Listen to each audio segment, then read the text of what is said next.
Baik, di sini saya akan menjelaskan mengenai hubungan antara inovasi, invensi, dan discovery.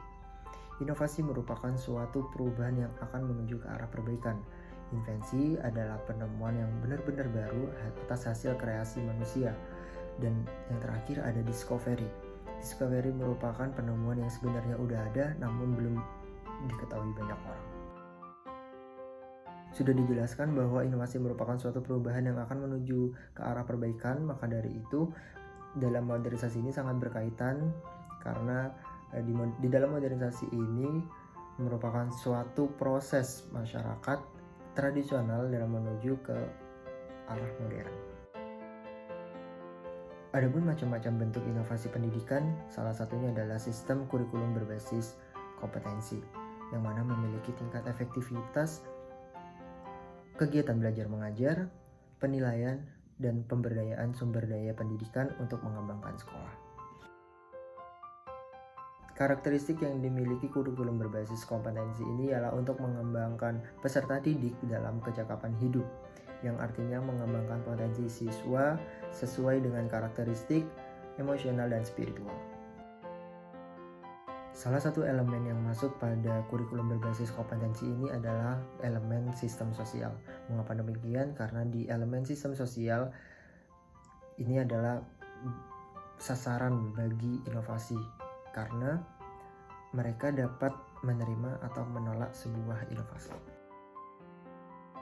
Adapun 4 keputusan inovasi dalam pendidikan. Yang pertama ada keputusan inovasi opsional, yang kedua ada keputusan inovasi kolektif, yang ketiga ada keputusan inovasi otoritas, dan yang terakhir ada keputusan inovasi kontingensi. Menurut Rogers, komunikasi merupakan suatu proses komunikator dan komunikan saling bertukar informasi atau saling pengertian. Namun pada proses komunikasi ini tidak hanya dalam fase saling pengertian, namun juga adanya perubahan perilaku. Kesimpulan pada inovasi kurikulum berbasis kompetensi ini adalah dalam bidang pendidikan harus relevan dengan kebutuhan hidup siswa. Begitupun juga dengan siswa sebagai generasi Z harus mampu meningkatkan efektivitas belajar mereka. Ciri-ciri modernisasi yang pertama adalah masyarakat memiliki pandangan atau cara berpikir yang ilmiah. Yang kedua adalah sistem pengumpulan data yang teratur. Yang ketiga ada melakukan pembelajaran atau meeting daring atau dalam jaringan melalui Zoom atau Google Meet. Adapun ciri bahwa Universitas Jember merupakan kampus yang modern, yang pertama adalah dengan mengakses platform Sister for Student, di mana kalian dapat mengakses pengumpulan tugas, absensi, nilai, dan lain sebagainya. Dan juga ada fasilitas di dalam ruangan seperti proyektor, televisi, AC, kipas angin, dan lain sebagainya. Dan juga yang terakhir ada fasilitas wifi, baik itu dari universitas maupun fakultas, kalian dapat mengakses internet melalui wifi yang sudah disediakan.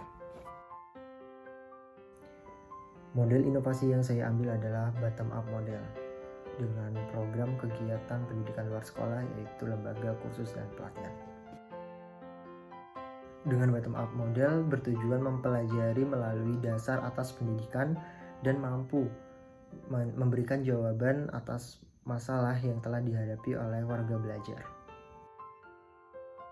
Dalam mengelola suatu lembaga, pastinya sudah memiliki aturan atau petunjuk yang telah ditetapkan oleh pemilik lembaga. Yang mana pada umumnya di sini saya mengambil lembaga pelatihan dan kursus perhotelan, yang pada umumnya petunjuknya yang pertama adalah menentukan passion atas departemen yang dipilih. Yang kedua adalah melakukan praktek setiap minggunya. Yang ketiga adalah mengikuti seminar yang telah disediakan. Transformasi digital terdiri dari beberapa pilar, salah satunya pada ekonomi digital, yang mana menciptakan ekonomi global masyarakat melalui UMKM dengan menciptakan atau memasarkan produk mereka melalui platform atau website. Transformasi digital telah merevolusikan pendidikan dengan teknologi yang berkembang. Sebagai contohnya adalah lembaga kursus sekarang tidak harus mendatangi lembaga tersebut, melainkan bisa melalui daring atau dalam jaringan yang mana menggunakan website ataupun platform seperti Ruang Guru ataupun Kuiper. Kontribusi generasi Z dalam pelaksanaan transformasi digital yang pertama adalah mendukung adanya transformasi digital dengan mengambil sisi positifnya. Yang kedua ada memanfaatkan perubahan digital dengan sebaik mungkin. Yang ketiga adalah memiliki rasa sikap peduli terhadap perubahan digital.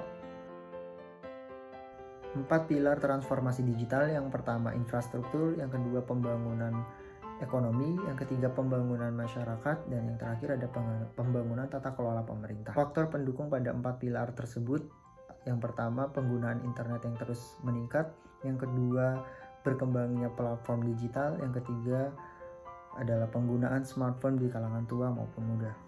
Faktor penghambat 4 pilar tersebut adalah keamanan digital, mengingat ancaman cybercrime atau kejahatan. Yang kedua adalah keterbatasan sumber daya manusia. Yang terakhir ada infrastruktur, informasi dan teknologi yang kurang memadai.